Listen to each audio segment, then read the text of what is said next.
But let's start off by saying kind of what itchy skin, or describing kind of what the causes of itchy skin are. So as you can imagine, there's an awful lot of different causes. And maybe the very first point I should make is that I always say to people when I see them with their dog or their cat who's got itchy skin, is that it can be an incredibly frustrating condition to get to the bottom of and to treat, because there's lots of different things involved. Not all dogs will and cats will respond to the treatment as we would like them to, and so that can mean that we need to go through a number of different treatment trials, some of which can take 2 to 3 months to see the full benefit of. So it can be very frustrating, and also there's not really any fantastic tests to specifically look at the individual cause of that itch. There's definitely things that we can look for, but it can be frustrating. First, reaching that diagnosis, so getting the right diagnosis in the first place can be frustrating, and then finding what the ideal treatment is. So causes of itchiness in dogs and cats. Now, number one has got to be parasites, and here really fleas is going to be the most common. It's amazing how often this is actually the problem. If your dog or cat hasn't had a recent flea treatment, even if you can't see fleas, then definitely consider getting a treatment onto them with a product that works. I've done several videos and blog posts and things like that about the best flea treatment for your dog and cat. I'll link all of these things in the description once this video is finished, and I can kind of tinker with that description. So I'll leave all the links to everything I talk about there. But yeah, fleas are very, very common. They are a year-round problem. So for those of you in the Northern Hemisphere in spring, in autumn, there definitely will be fleas. Even in winter, even when it's cold, fleas are a problem. Our houses are better insulated and they can survive year-round. Also, with climate change, the weather is becoming warmer. Certainly, I know here we haven't really had kind of the really cold spell, so I've been seeing fleas all the way through winter, which I'm just coming out of. Maybe not quite as regularly, but almost every week I'm seeing a case of fleas. And to be honest, if you're going to your vet and they're diagnosing with fleas, it can be really frustrating for you, because it's a very simple fix.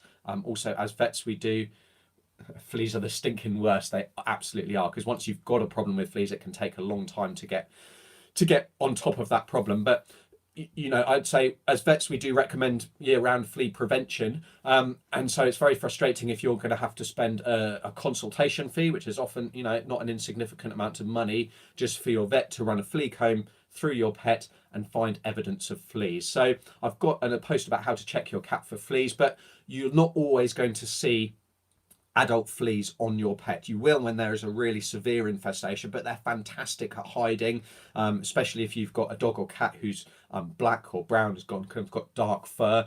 They really hide, and it can be very difficult to actually see the adults. They move incredibly quickly as well. What you're looking for little kind of black specks, dark brown specks in their coat, and that's flea dirt. Now, the best way to look for that is actually to get a flea comb. They're really inexpensive. If you've got kids, you might have a knit comb, and that does the same thing. It's just a really fine toothed comb.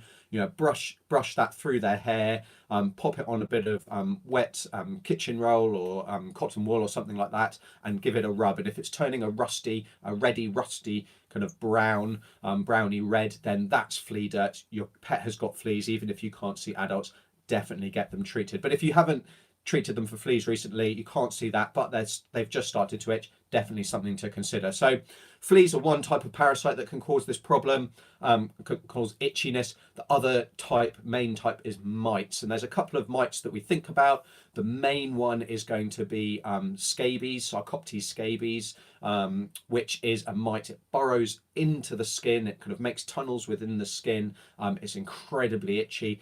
You'll find your dog, it's more dogs really, you'll find your dog is kind of scratching just non-stop, and they can often get quite crusty lesions. They'll get hair loss, and they'll just be going absolutely crazy. Now, it's not super common. Maybe depending on where you are in the world, it's more common. I thankfully don't see it a huge amount. In the UK, saw it a lot in foxes. We saw a lot of wildlife, and I saw it a lot in foxes. So there's definitely a wildlife reservoir there. And yeah, how do we go about diagnosing that? Well, Your vet will take what we call a skin scrape. So they'll get a scalpel blade and they'll scrape that against the skin backwards and forwards until they're getting what we'd call a capillary ooze, which is where we start to get a little bit of kind of bloody fluid coming through. That says that we're deep enough. We then look at that under the microscope and we can see all of these little creepy crawlies if they're there. Now, the problem with mites, and there are other mites that can cause problems as well, is that if you see them, certainly with sarcoptic mange, the mange mite, if you see it, then you can say it's there and it needs treatment. But if you don't see it, it can be quite difficult sometimes to get that positive diagnosis. So a negative result doesn't necessarily mean that it's not causing the problem. So if your dog's or your cat's got all the hallmarks of having a mite problem, so a mange or another mite, then actually treating them might be the best idea when it comes to kind of ruling that out as a cause of problem. We'll go on to treatment of things later, but really with parasites, we're very lucky that we now have some excellent treatments against mites. So that's both sarcoptic mange, but also Demodex, which is something that you might have heard of. That's something that actually, it normally lives in our eyelashes and eyebrows and things, which is a little bit kind of weird when you think of that. And it is a normal thing in dogs, but for some reason, in some dogs, it will overgrow. In itself, that's not itchy, but that then causes, allows secondary infections and things like that, which then become itchy. So we need to treat that. But anyway, we've got some great treatments for mange and other mites now. So that's the isoxazoline class of drugs. So those are things like Bravecto, NexGard, Simparica. They do a fantastic job, whereas our older chemicals, our older parasite control products were really not as effective, and certainly you couldn't have quite as good a confidence that it was working, and it would take longer. Certainly with Demodex, we used to have to wash our dogs with something called Amatraz, which was horrible, stinky stuff. You have to do it really regularly. It's a nightmare to try and treat. But now we've got these other drugs. So Bravecto is something that comes up quite a bit if you're looking online about causing seizures in dogs. Now, that is one of the potential side effects of the isoxazoline class of drug. The incidence of that is really, really, really, really small. I've written about that. Again, I'll leave the links down in the description at the end of the live stream.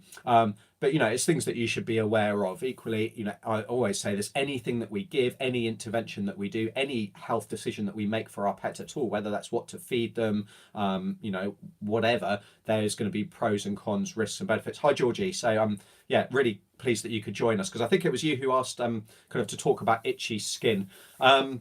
So yes, I'll leave the links to that, but we need to be mindful that anything that we give does have potential side effects. Generally, the benefits massively outweigh that risk, and generally that risk is really, really tiny. So don't be scared to use these products when they're needed, because they make a big difference, and without them we're really going to struggle to treat that mite infestation properly and appropriately. So that's mites, and that's kind of really parasites. Now, it might be where you are in the world, there are other parasites that can cause itchy skin, things like bot flies and all kinds of different things that I've never practiced in a kind of a more tropical climate. So definitely be aware of what parasites are in your local area. Your vet will be able to talk to you about that, and will probably be recommending kind of preventative treatment or strategies that you can take to try and reduce the risk of those. But so parasites, number one cause of itchiness in dogs and cats, really.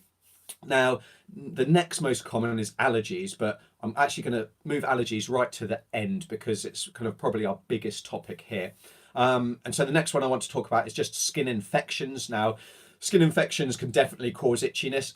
We need to be aware that very often there is an underlying cause of that infection. So the infection isn't the primary problem. It wasn't the first thing that happened. There was something else that happened that then allowed an infection to take hold and to become a problem, and to then cause cause that infection to overblow and to cause that itchiness. So Georgie, I'm at my wit's end. Meg is itching again, no fleas, etc. Vet said give her Piriton. So maybe we'll come, so that'll probably be allergies, Georgie, if that's what a Piriton is suggesting, I would imagine. But we'll come on to that, and we'll definitely cover a lot of ground about allergic skin disease. And absolutely, you're at your wit's end. I said at the very beginning, skin skin conditions, skin disease, itchiness is incredibly frustrating for all involved as well. It's not just the pet owner, it's not just you, it's not just your dog and your cat who is struggling. As vets, it can be incredibly frustrating for us as well, because we really want to give you a quick fix. We want to give you something that will work, but unfortunately, we do sometimes just have to work through that process. And unfortunately, not every pet reads the textbook either. They don't necessarily respond how we would like them and how we would expect them to respond. But infection, so we need to be mindful that a lot of the time that there's an underlying problem, and that might very well be allergic skin disease. It might be that actually there's just been a little scratch, there's been an insect bite, there's been something like that that's then caused some damage to the skin, a bit of an abrasion, a bit of a knock or what have you. That's allowed the normal bugs that are growing on your dog's skin in their coat to overgrow, to cause an infection, which then needs to be treated with the appropriate treatment. So that infection could be bacterial, in which case you'll need an antibiotic. Often that's a staphylococcus infection, or it could be a fungal infection. So malassezia is the most common one here. We get an overgrowth, and with that you'll often get a real greasiness. If you feel your coat, your dog, especially your dog's coat, you'll get a really greasiness to your fingers. It also has quite a distinctive smell, which if you're with your dog all the time, you probably won't notice. But certainly when I see some dogs come into, or when I smell some dogs come into the consultation room, I can smell that problem, and I know as soon as I smell that, if I touch them, it's going to be greasy, and if I look under the microscope, I'm going to see that fungal overgrowth. So we need to treat appropriately. Now, that could be with, if it's just a very surface infection, it could be just with topical treatment. And actually, very surface skin infections, topical treatment works just as well, if not better, than oral systemic medications, so tablets, capsules, that kind of thing.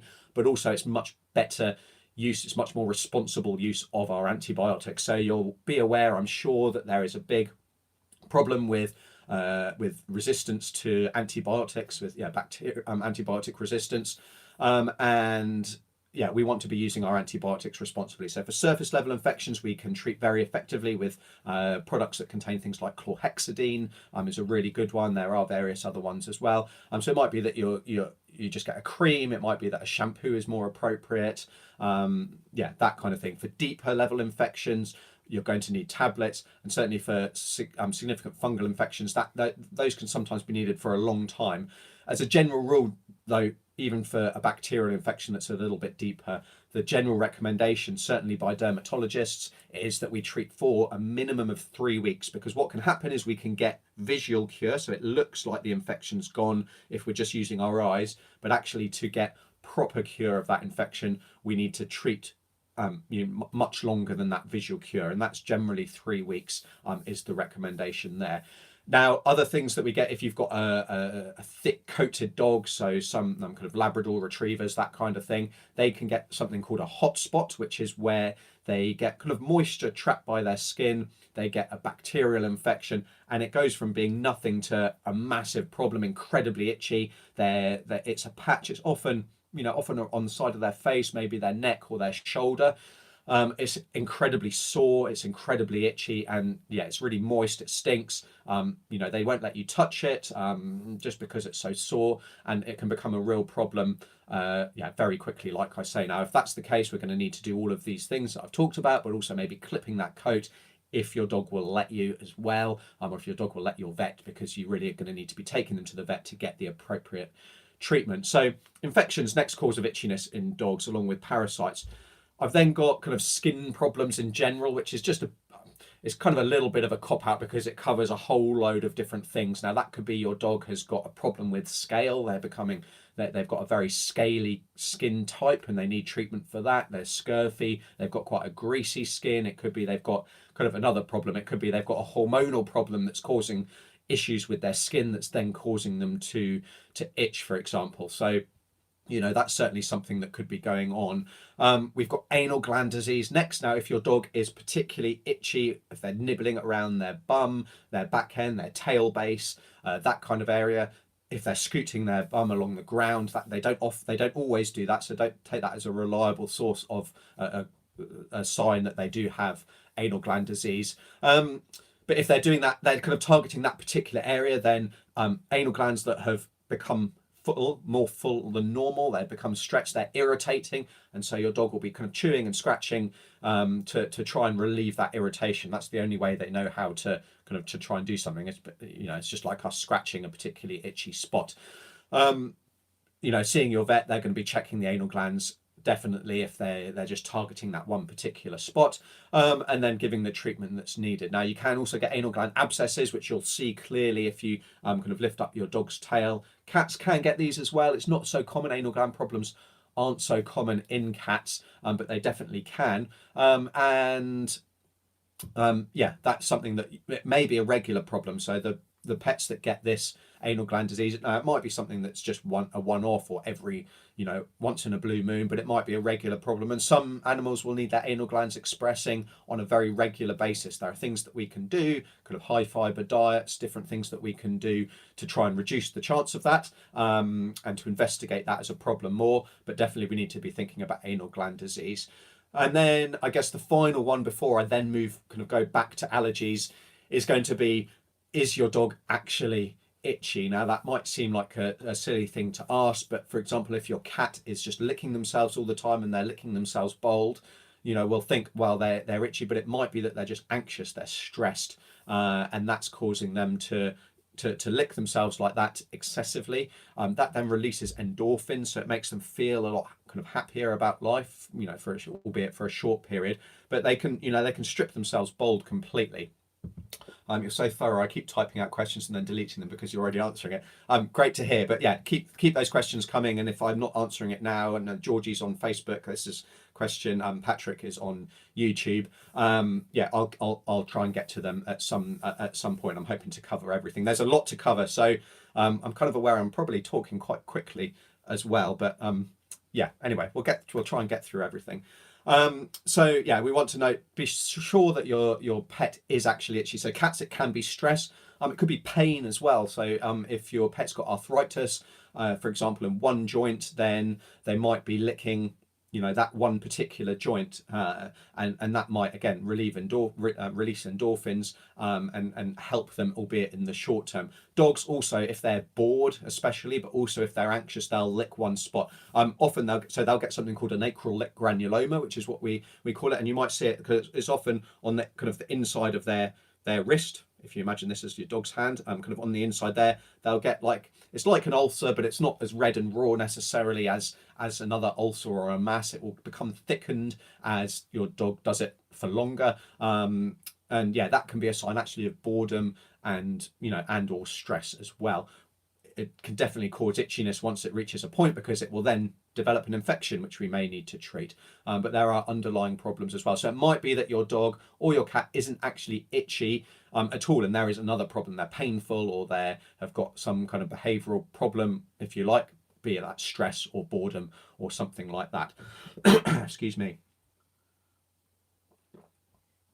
Okay, and so before I get into allergies, and I meant to do this at the start, for those of you who aren't aware, I've got a charity calendar that I've done for the first time this year.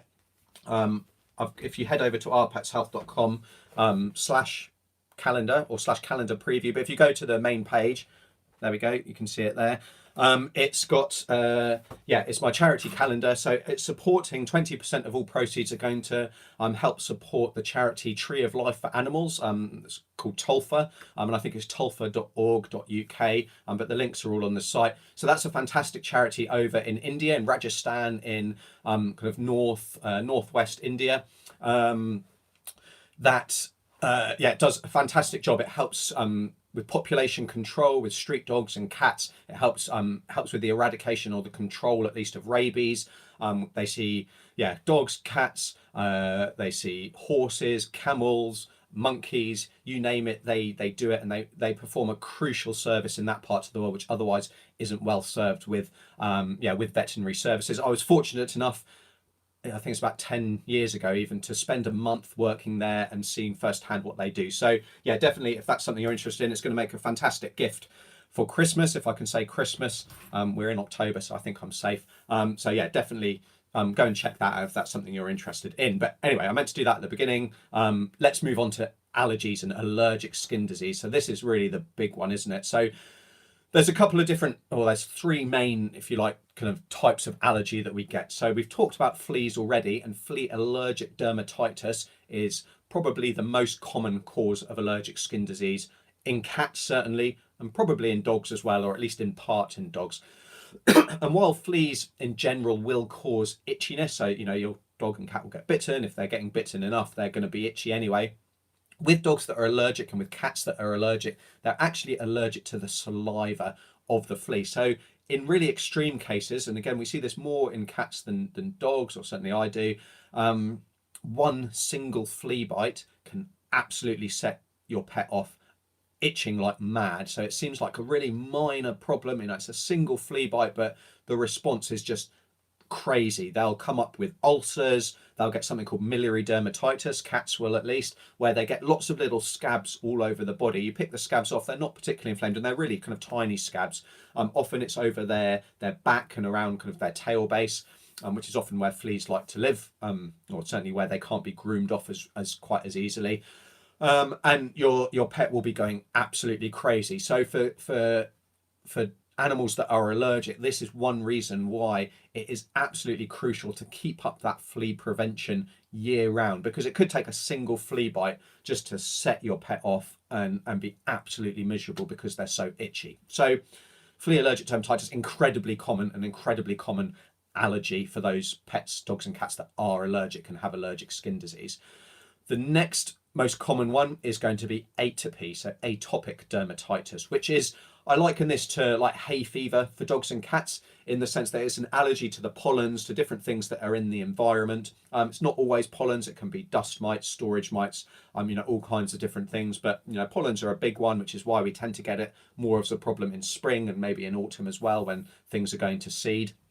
But rather than hay fever, where we get kind of snotty and watery eyes and all that kind of thing, dogs and cats, they get itchy skin. Now, there's a number of kind of hallmarks of this that make it much more likely to be the case. And we think of this as face and feet. So we'll often get dogs, again, especially dogs, who will be chewing their feet. They're not necessarily itching anywhere else, but they're always really chewing their feet. The classic here is our small white, kind of furry, white fluffy dogs. So our West Highland White Terrier, the Westie, is a classic example of this, but our small white breed dogs really are prone to this. But they'll come in and they'll have saliva staining all over their feet. So rather than being a nice white, it will be kind of a brown staining. That's a classic sign that your dog has been chewing and licking their feet kind of on a longer term basis. So yeah, we also kind of face as well. Now that can be just ears. So a recurrent ear problem is going to be a trigger to think that there is probably or possibly or more than likely an allergy and an allergic component to the problem that your dog is suffering from, even if they're not itching anywhere else. But so it's an allergy to the pollens and all that kind of thing that are in the environment. And then the final one is a food allergy. So food allergies is something that is often talked about as a really big cause of allergic skin disease. I don't think it's as common as a lot of people, certainly a lot of forums, make out. And what that allergy is to, well, actually, chicken, beef and fish are the most common protein components that our dogs are allergic to. And it's very much more likely that it's the protein part of the diet rather than the carbohydrate part of the diet. So grains, and I don't want to get into a big discussion about feeding and all that kind of thing, but grains are kind of public enemy number one, if you like, on the internet when it comes to feeding your pet. Oh, look, I'll just show you. We've got Millie, who's just wondering what I'm up to. So I often shut the door when I'm recording these, but anyway, we'll let her have a little sniff around. She's wondering what's going on. So yeah, on a lot of things, grains is given a really bad rap, and I've actually written extensively about kind of the potential benefits of grains, how dogs aren't wolves and can process. They have had evolutionary changes to be able to utilize grains and things like that. Hello, Millie. Yeah, I think she got scared. She's snuck off now. Molly might be around soon anyway. So I've got two cats. They look pretty similar, and my kids can't actually tell them apart yet, although yeah, they're not that similar. But anyway, so grains, absolutely, they can be a cause of allergic skin disease. It's often well, it's not often, they're not very common. It's kind of the fourth or the fifth most common cause of food allergy, but food allergies really aren't that common in the first place. So it's going to be a really small percentage of dogs who are itchy who have a food allergy, and it's going to be even smaller percentage who are allergic to grain. But if they're allergic to grain, they're not actually allergic to all grain. They're allergic to a particular type. So that could be barley, it could be wheat, it could be corn. It's going to be to one particular type. So that's food allergies. What can we do about treating that? Well, first up, trying to get a diagnosis this is where it can get a little bit challenging, because obviously if a dog's or a cat's got an allergy, a skin allergy, it's not necessarily going to be to just one thing. So it's not going to necessarily just be to that one protein component or that one grain, if you like. It's not going to be just to fleas, or it's not going to be just to a single type of pollen, a single species of tree or bush or whatever. They're potentially, and I suspect they're likely to be allergic to a lot of different ones. So this is where it can get really challenging. So with a flea allergic dermatitis, we can just maintain our flea treatment, and if that helps control it and it stops it coming back, then great, that's kind of given us our diagnosis. Now there are some flea treatments that are much better than others when it comes to giving them to a pet with a flea allergy, because they will also help to control the fleas in their environment. So the product will also be in their dander, so their coat and their skin that gets shed, which will help control the population.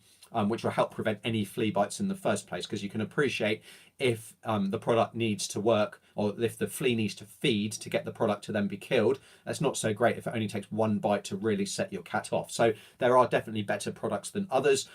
Talk to you a bit about that. I've got those other articles that again I'll link to. So that's flea allergies. Now with atopic dermatitis, there is a blood test that we can run. It is quite expensive, depending on where you are in the world. And very often we'll actually be working on a suspicion, we'll be ruling out other things. So we'll have done our skin scrapes to check for mites, we'll have done tape strips to look, and hair plucks and things like that to look for signs of infection, treating that as appropriate. And then we'll be left with allergic skin disease as the most likely thing, and then we'll give a treatment trial to see if that helps control the signs. We're very lucky, again, kind of having spoken about the isoxazoline class of drugs with mites, we're very lucky that in the last few years, we've got some fantastic drugs to treat atopic skin disease. So we always used to use steroids. That was what we had to use. Cyclosporin was another one. Atopica was another one that we'd use, but that wasn't fantastic. And potentially, well, that was very expensive as well. And it wasn't hugely successful. Although it does work in a number of dogs, it's still available. And if your dog's on it and it's working, fantastic. But steroids was the mainstay. Now, steroids are fantastically cheap and they work really well at reducing itch, but they have a whole kind of side effects, especially if you're on high doses for a long time, which often are allergic skin disease dogs need to be. It's a bit like having a sledgehammer to crack a nut, if you like. It has a lot of knock-on effects. It can cause hair loss, it causes pot belly, weight gain, increases risk of cruciate disease, maybe diabetes, urinary tract infections. Yeah, steroids, can have a whole load of side effects. Short-term use, not a problem generally. Short-term use, fantastic, and it is really effective. And sometimes it's what we need to give if for example, your dog's got really bad ear disease. There's nothing like steroids to help open up those ears, reduce that inflammation, reduce the discomfort, and get that treatment on board, the topical treatment. But we're lucky that we now have other options. So our other options are Apoquel and Cytopoint, which is the newest one. So Apoquel is a tablet. It's very much more targeted to a specific receptor that is associated with itch, and especially itch with allergic skin disease. So it's much more targeted, does a fantastic job. It does have an anti-inflammatory effect, which is important, especially if we're thinking about treating a dog when they're coming in with a real flare-up of their disease, if they're not under any other treatment and their skin is all inflamed. It's definitely a brilliant product. We start off at a higher dose for a couple of weeks, we then reduce it down to a maintenance dose. It's pretty safe. There's no real major concerns. We can't use it in dogs that are younger than a year old, or older dogs, or any dog that has got cancer.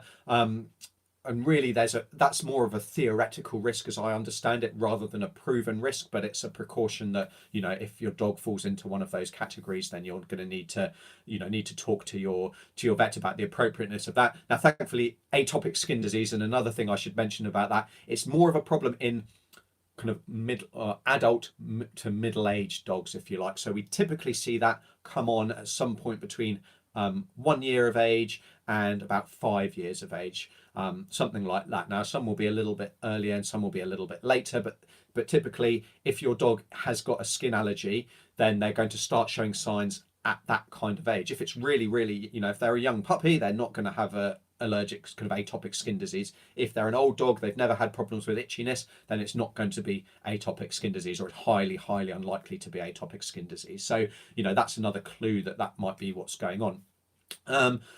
But from that point of view, the fact that we can't give Apoquel to younger dogs isn't so much of a problem. Now, Cytopoint is the new kid on the block, if you like, and that is targeted specifically for atopic skin disease. It's not really going to work for any other form of itchy skin. It's an injection. It's an injection that, depending on where you are in the world, depends on what the licensing says. So in the UK and New Zealand, and I presume Australia, although I'm not sure, we give a certain dose. It lasts for a month, and we give a dose every month as a matter of routine.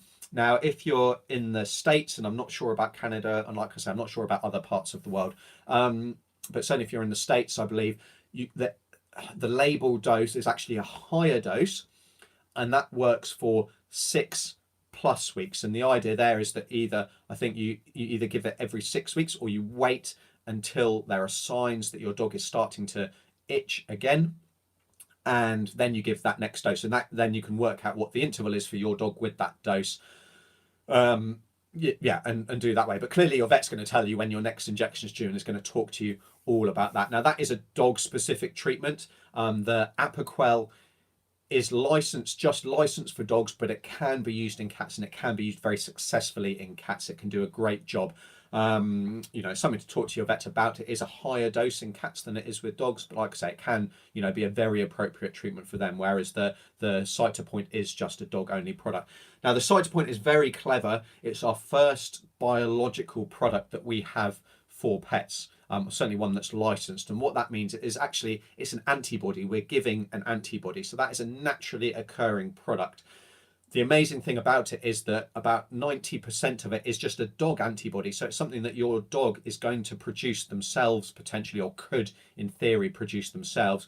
And then just the final bit, the bit that actually binds onto what it's designed to bind onto, is from another species. Now, I think it's a rodent, but I'm not 100, I can't remember off the top of my head. But anyway, it's incredibly clever. But really what this means is that there's not really any kind of side effects we need to worry about. A very small, tiny percentage of dogs, I think it's like 2%, will develop immunity to the product, if you like. So the body's own immune system will attack and destroy the product. So it's going to be ineffective, but it's not going to cause any other problem than that. So anyway, fantastic treatment, specifically designed for atopic skin disease. And then we'll move on to, so there's other things that we can do. Let's talk about that.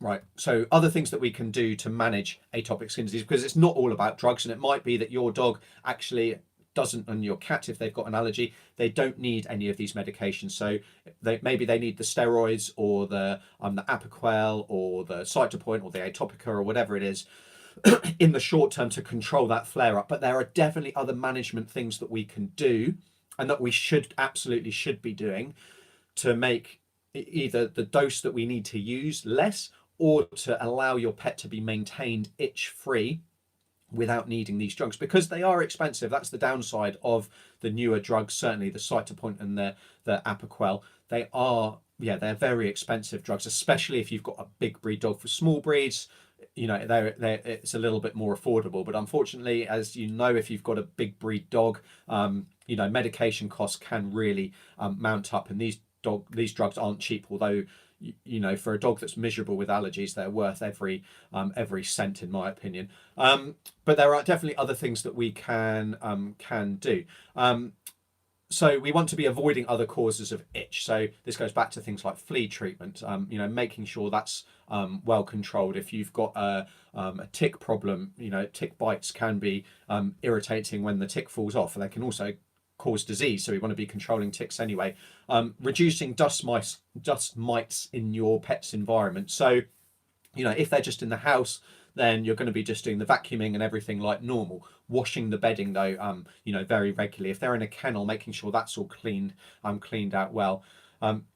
Patrick, I have a £6 cat. Can't imagine treatment costs for a £60+ dog. Yeah, it can get crazy, and I wince as well when I see this cost. Oh, look who we've got here. We've got Molly. She's come to join us. So I don't know. Can you tell the difference? She's a bit puffier and she's also lighter. But anyway, you're wondering what's going on as well, aren't you? So there we go. That's both of them. So that's all we've got. We've got 2 cats. We don't have any dogs or anything. It just doesn't, we wouldn't be able to walk them and look after them as we would like, although I grew up with dogs. So a couple of cats, they're fantastic. They're great with the kids. Anyway, where was I? Costs are really high for big dogs. But anyway, there are other things that we can do. So controlling dust mites, if possible. That's if you've got a dog in a kennel, making sure that's easily cleanable. It's not got all these little nooks and crannies. Storage mites is another problem. So that's in food. So especially if you're feeding a kibble-based food, which a lot of us are, nothing wrong with that. In my opinion, I feed Millie and Molly a kibble. They're perfectly happy and healthy. But if your dog or cat's allergic, then if you're storing that for longer than ideal, for longer than about a month before you're finishing a bag, then you're going to get an increased level of storage mites. If it's not airtight, if it's not in a cool, airtight, kind of out of the light container and location, then also you're going to get more risk of storage mites. So just changing that storage might make a big difference in the itchiness for your pet. I've got reducing pollen exposure. Now that's going to be really difficult. You can't go and chop down every willow tree in your neighborhood if that's what your pet's allergic to. But something to consider, maybe if you've got an air conditioning unit or whatever that you're using to filter the air, making sure that the filters on that are cleaned regularly as well.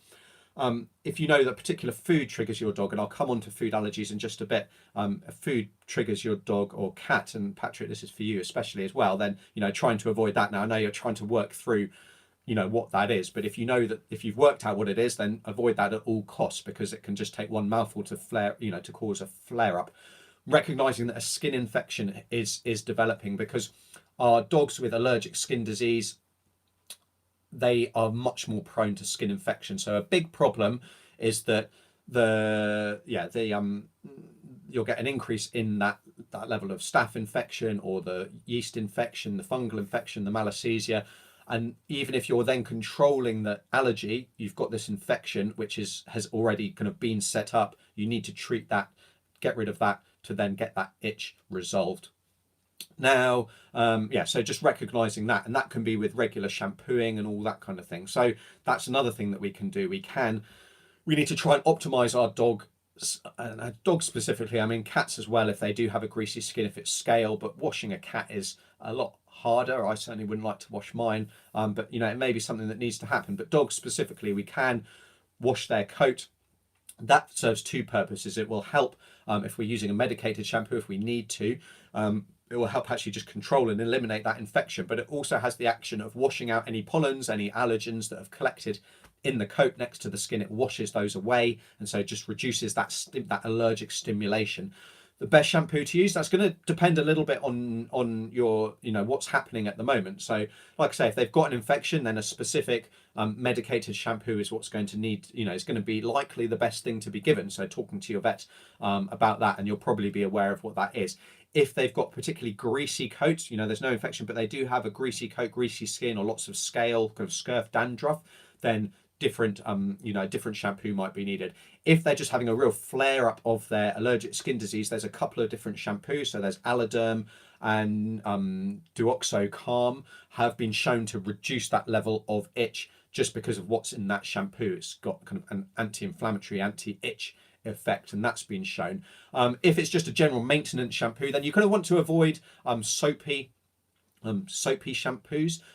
Use an oatmeal based one. They're much more gentle on the skin and on the coat. They're not going to strip out all the oils, because you don't want to strip out all the oils and really dry out the skin, because that, well, then becomes a little bit like a psoriasis in us, an itchy, a dry skin is an itchy skin. So we don't want to do that, but just using a good quality, like hypoallergenic oatmeal based shampoo is what you're going to want to be using. And you're not going to want to use these other ones because they're going to be more expensive. So just an oatmeal shampoo is going to be a bit cheaper for you to use as a maintenance shampoo, because costs can add up.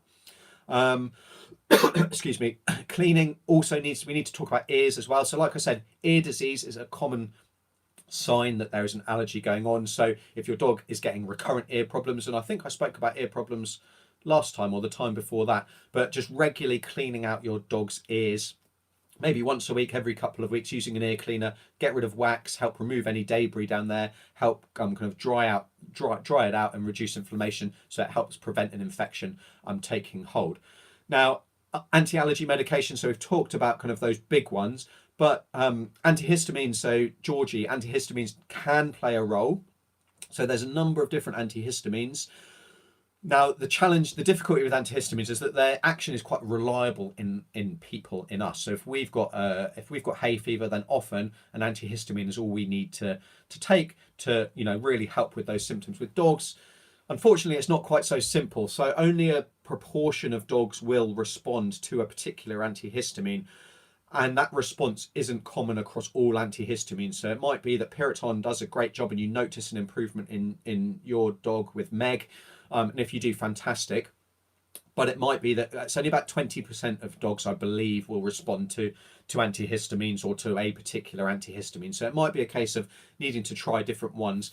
They can play a role, but they often aren't the best if they're just used by themselves. Now, if you're doing all of these other things, it might be that the antihistamines, just takes your dog over the edge to stop itching. But yeah, we shouldn't, in my opinion, we shouldn't rely on that as the only thing that we should be giving for itchiness. Excuse me. Now, another treatment that we can use in Georgie, again here, because you say that Meg always itches on the same place, on the back of her hip area or on both sides. So again, we want to be checking that there's not anal gland problems there, if that's what your dog is doing. I'm sure, Georgie, your vets check Meg's anal glands. But if they're always itching one spot, and also, arthritis as well, if they're itching one spot. So for example, hip problems, if it's, especially if it's like a Labrador who are prone to hip disease, then hip problems can be, arthritis is pretty common, hip dysplasia is common, and that could be that licking those particular spots and only those spots could be a sign. But for dogs that are allergic, and it's dogs specifically here again, really, we can use a drug whose name completely escapes me. It'll probably come to me in a little bit, but it's a topical steroid spray that it gets broken down in the skin, so we don't tend to get the systemic effects of the steroid. So it's not like another cream, and there are steroid creams that we can give that will have the same effect, but they do get absorbed and they will potentially even have effects with the rest of the body, especially if you're using it long term. But this drug, and I can't remember what it's called. Let me just jump on Google here. Topical dog skin pump. What's it called? It's called, it's not coming up, of course, it's not, Cortivance. There we go, it's Cortivance spray. Or nothing like being put on the spot, is there, and your mind goes blank. So Cortivance spray is what it's called. And you can use that, so you give a pump, and depending on how big that sign is, how big that size is, depends on how much you use, how many pumps you need to use.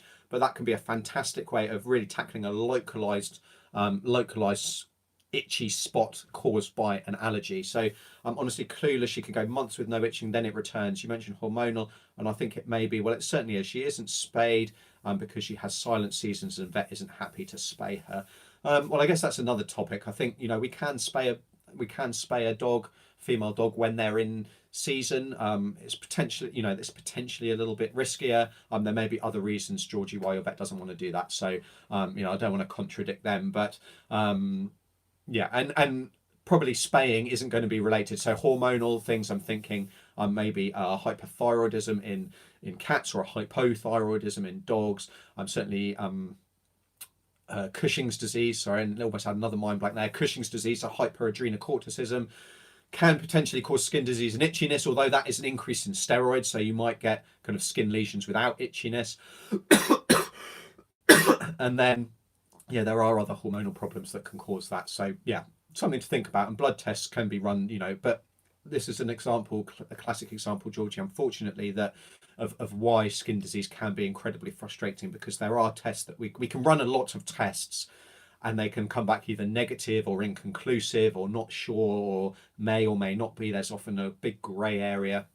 And so it can be frustrating. And Georgie, I wonder if, and this is another option, if you are at your wit's end, and this goes for vets as well, is actually referring to a specialist dermatologist. So all they do is skin disease day in, day out.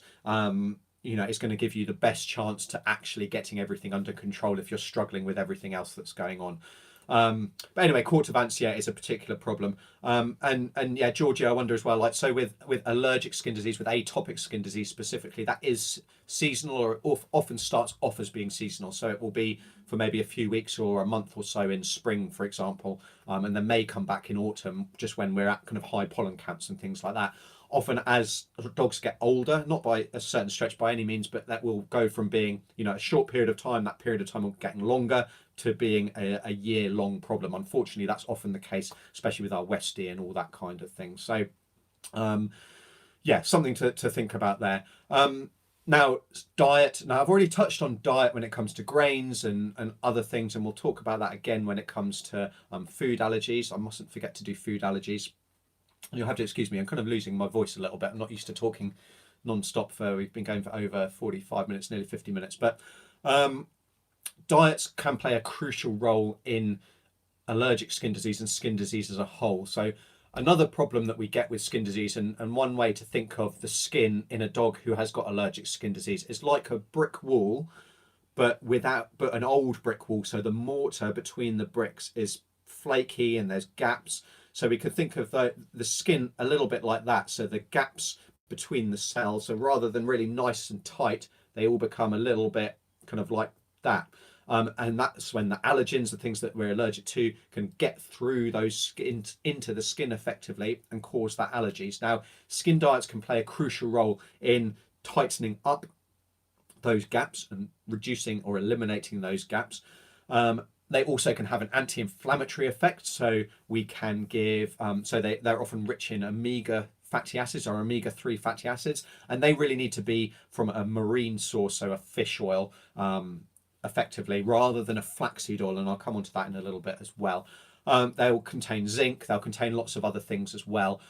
That can make a huge difference. So these are diets that are proven. So I'm thinking of diets, something like Derm Defense, proven to reduce itch in dogs with allergic skin disease. And again, if we can do all of these things, it might really reduce or eliminate the need for ongoing medication, which I don't have a problem with giving, but if we don't need to give it, fantastic. So we definitely can think about giving an allergy specific diet. Now, if your dog's got a food allergy, I'll talk about that in a minute, like I say. Other things, if you don't want to feed a food specific, an allergy skin specific diet, then we can give supplements. Now, this is where we come into fish oils. Now, a lot of people will give flaxseed oil rather than a fish oil because it's sold at their vet clinic, which it may well be, or it's sold in the pet shop, or it's marketed wherever it is in the supermarket as helping with skin disease.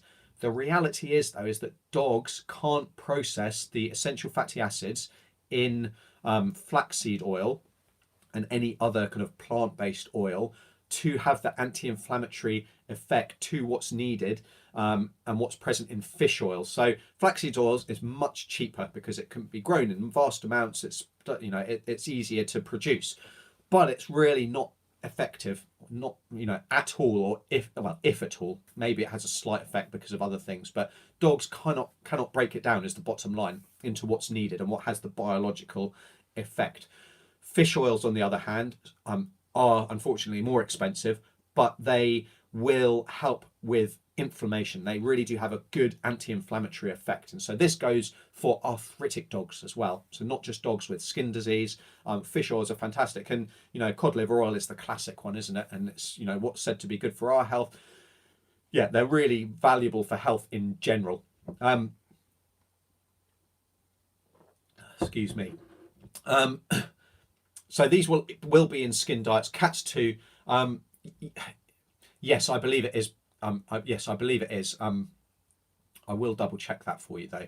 I guess we don't tend to, because allergic skin disease as such is much less of a problem. We don't tend to, in cats than it is in dogs.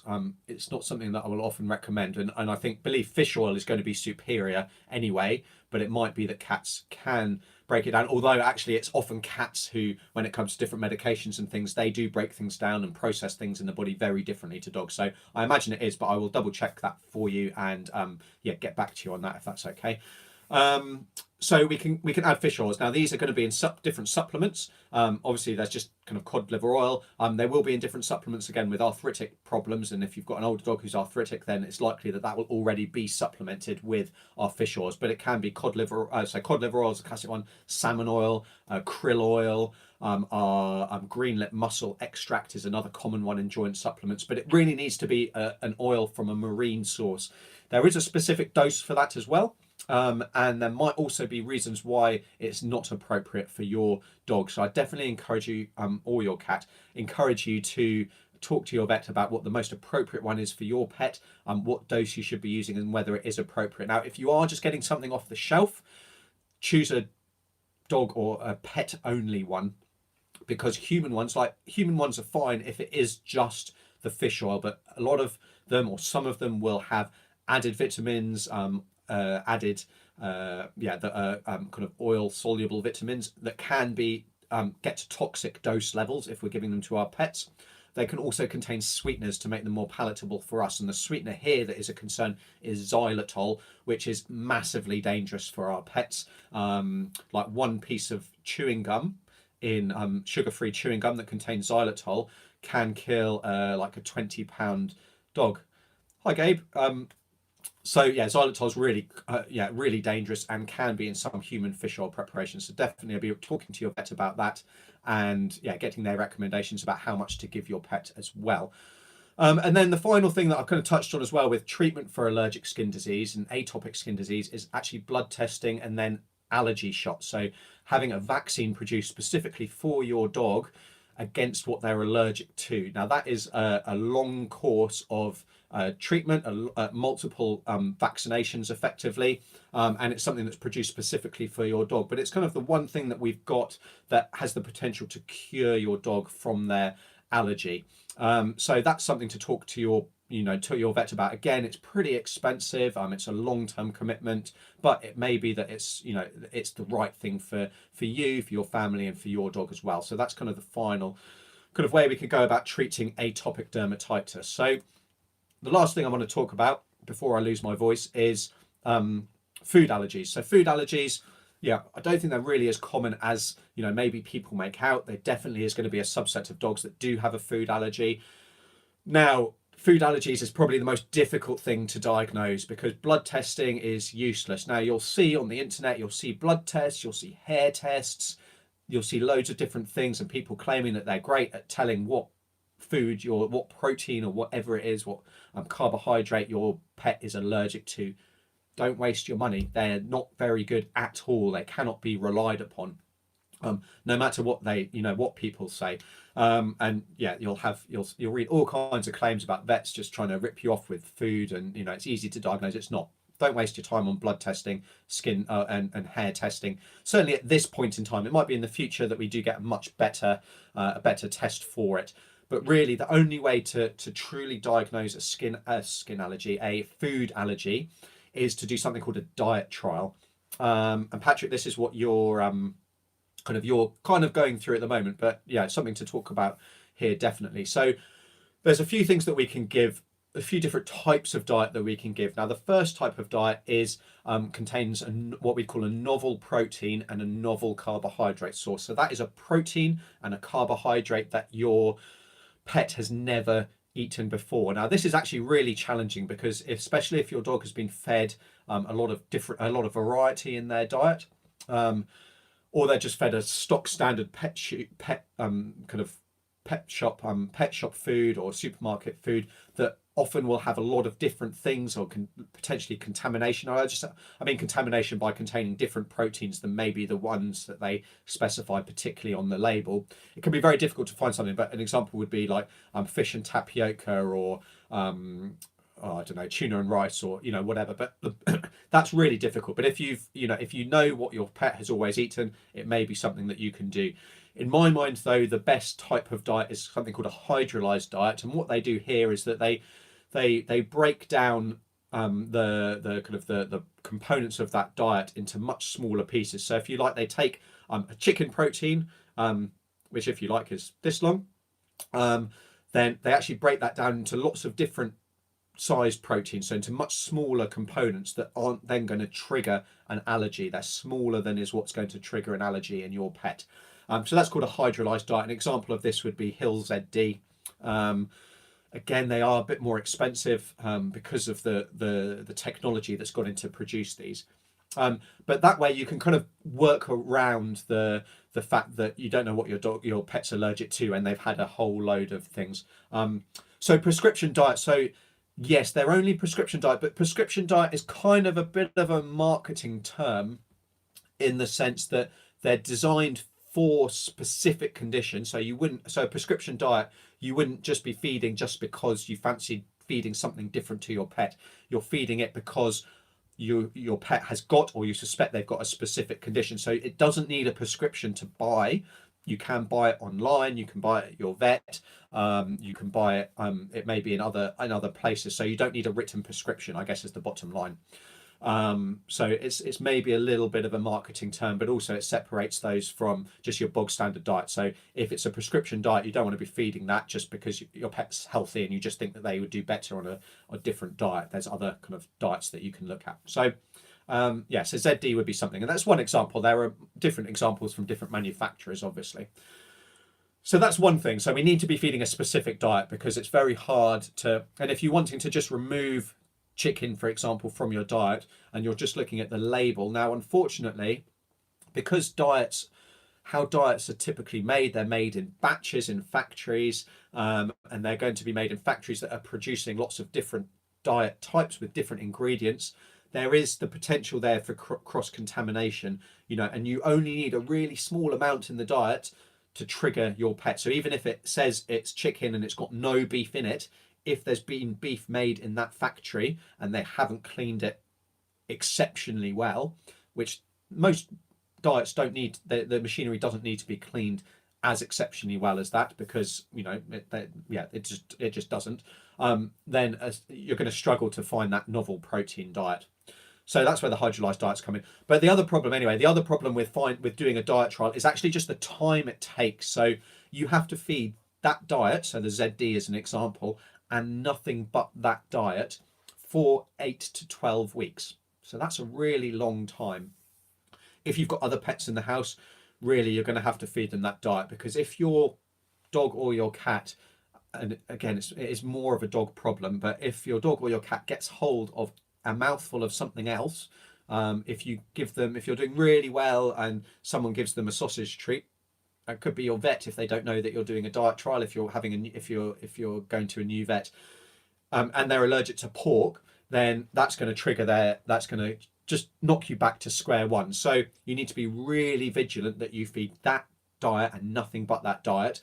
And water is the only other thing that crosses their lips. Now there might be other things, kind of like vegetables are going to be fine, but anything protein or carbohydrate you need to avoid. So that's where it can be really challenging, because that's a really long time. Like 3 months is a long time for your pet not to get anything else. So yeah, you have to be that strict. So, kind of labour that point. But if you're not going to be that strict, or if you're not going to be able to be that strict, and if your cat's outdoors, then, your neighbours might be feeding other, you might have a lady down the street or a man down the street who is puts food out for stray cats, or they've got a bowl of cat food at the bottom of the garden to feed the hedgehogs, or whatever, and you're just not going to know. So it can be incredibly challenging. If you've got an indoor cat, clearly that's that's going to be helpful, but also if you've got a dog who's out and they're on the playing field walking and someone's dropped their treats and they get that, it's really difficult. But that's the only way that we can go about diagnosing it. And then the complication is that there is going to be a small subset of dogs who will need to have a couple of different diet trials. So if they don't respond to one, the chances are they don't have a food allergy.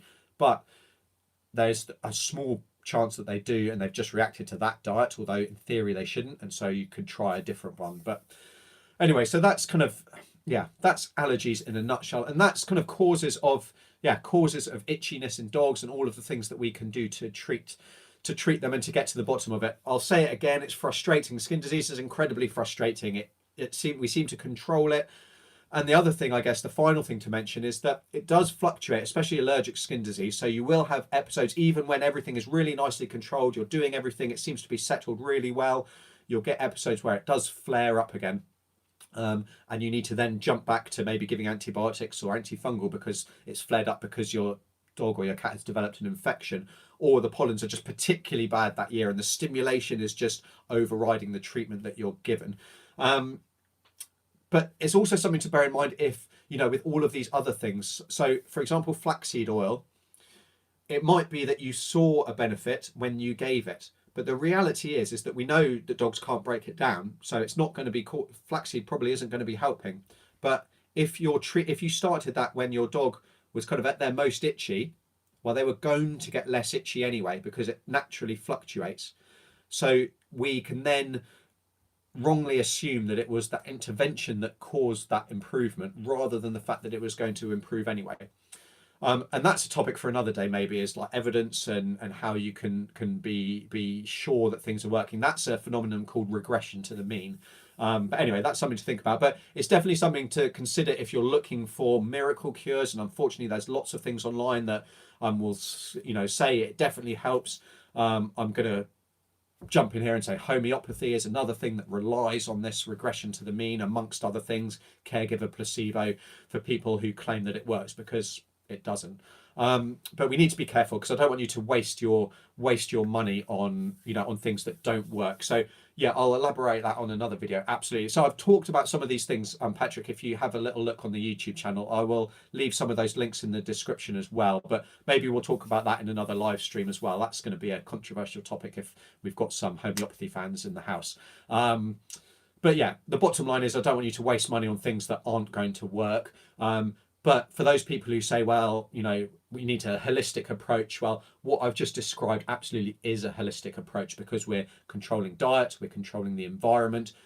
Holistic approach does include using pharmaceuticals as well. We don't rely on them. We don't want to use them unnecessarily, but they have a fantastic job. So this is what, and I'm getting on a rant here, but holistic has been hijacked by a lot of the alternative practitioners or alternative people who crystal healing, whatever, to say they're practicing holistically, and normal vets aren't holistic practitioners, which is a load of rubbish. We all want to work through this system, but we do use pharmaceuticals when we need to. But anyway, that's it from me for this topic. I hope it's answered your questions. For those of you who have stuck through this, it's been a long live stream. We've gone over an hour, so it's definitely you've had enough of my voice. If you've got any questions, like I say, leave them in the description down below. If you've enjoyed it, hit that thumbs up button, share it with your friends and family, because it just helps spread the word about what I'm doing.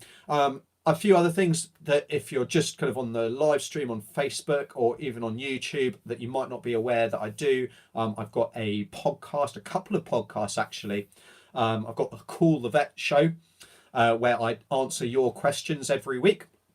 So definitely head over and check that out. It's all on ourpetshealth.com. I've got another podcast that is actually just takes the audio from the YouTube videos in podcast form with a bit of an intro and an outro and a bit more discussion. So check out that if you're into podcasts. I know I listen to them in my commute into work every day, and I love them. That's how I consume most of my content. I've obviously got the blog. Yeah, so if you've got questions, head over to Call the Vet, and you can get that at callthevet.org as well. So yeah, get involved, leave questions as well, and I'll get back to you. Final plug for the calendar. If you're looking for a Christmas gift, again, head over to the website, ourpetshealth.com/calendar. And until next week, I've thought of a good topic for next week. I'm going to talk about fireworks and firework phobias and helping your dog cope, because I know with Halloween, with Guy Fawkes Night in the UK, and even with Christmas and New Year and all that kind of thing, Thanksgiving. I'm not sure in the US when Thanksgiving is. Apologies. But fireworks, when fireworks are common, let's talk about that, because it's a really common problem, and ideally you want to be taking steps definitely before the night of anticipated fireworks. So that's what I'm going to be talking about next week. Keep an eye out on Facebook and on YouTube for timings of that. I can't always do this time, although if it suits people, I'll try my best. If mornings are better, if evenings are better, let me know. And I will see you next week. Okay, goodbye.